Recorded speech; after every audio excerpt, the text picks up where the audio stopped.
नमस्कार, मैं रामजी प्रसाद। आप देख रहे हैं नमामि। आज हमारे साथ एक ऐसे ही भंते जी पटना में उपस्थित हुए हैं। आइए उनका आने का क्या कुछ उद्देश्य है, किस उद्देश्य से वो इनका पटना आज आगमन हुआ है। सबसे भंते जी, हमारे चैनल में बहुत बहुत आपका स्वागत है। आपके आने का यहाँ कुछ क्या कुछ उद्देश्य है, कृपया बताया जाए। मैं बदन प्रज्ञाशील महात्मा पटना में आया हूँ। यहाँ अनागारिक धर्मपाल जी की 160वीं जयंती के उपलक्ष्य में 17 सितंबर को लाखों लोग आने वाले हैं। हमारा टारगेट है 5 लाख से अधिक लोग आए। तो उसकी तैयारी के संबंध में एक बैठक हो रही है बोधगया में 23 जून को।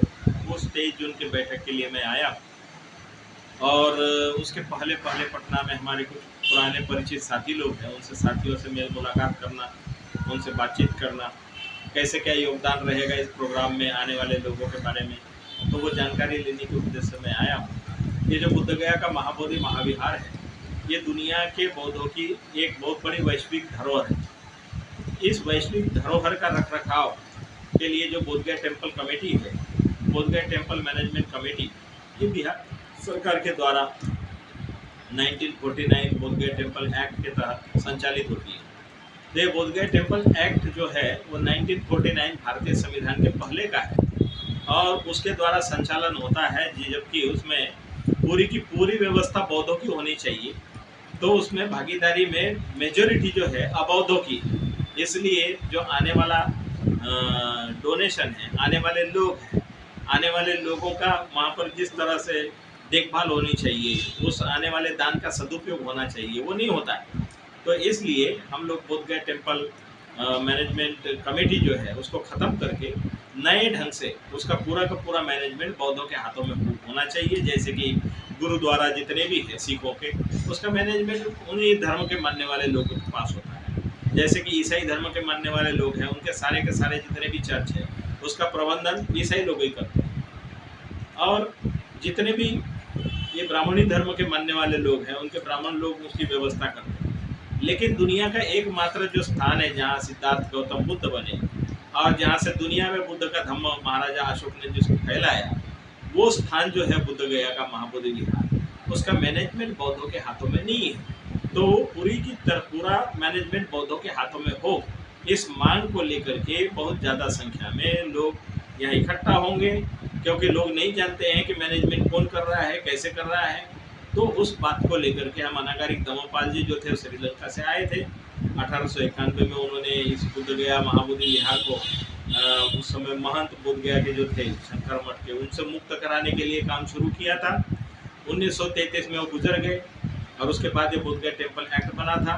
भारत में बाबा साहब अम्बेडकर ने 1956 में बुद्ध धर्म की दीक्षा ली नागपुर में, करोड़ों लोग उसमें से बौद्ध बने।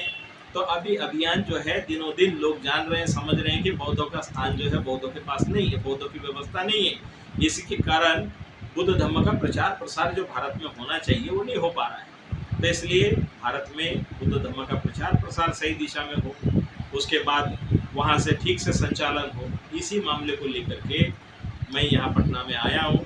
तो हमारे कुछ पुराने परिचित साथियों से मेल मुलाकात कर रहा हूँ, उनसे जान रहा हूँ कि आगे का जो प्रोग्राम होगा तो उसको किस तरह से किया जाए, उसका मैनेजमेंट कैसे किया जाए, वगैरह वगैरह। इस बातों के लिए मैं आया हूँ। तो आपने भी कहा कि मैं आगामी जो 17 सितंबर है वहाँ पे पटना में 5 लोगों की यहाँ पे भीड़ जमा करो। क्या आप भीड़ दिखा के सरकार को डराना चाहते हैं? नहीं नहीं, सरकार को डराने की बात नहीं है।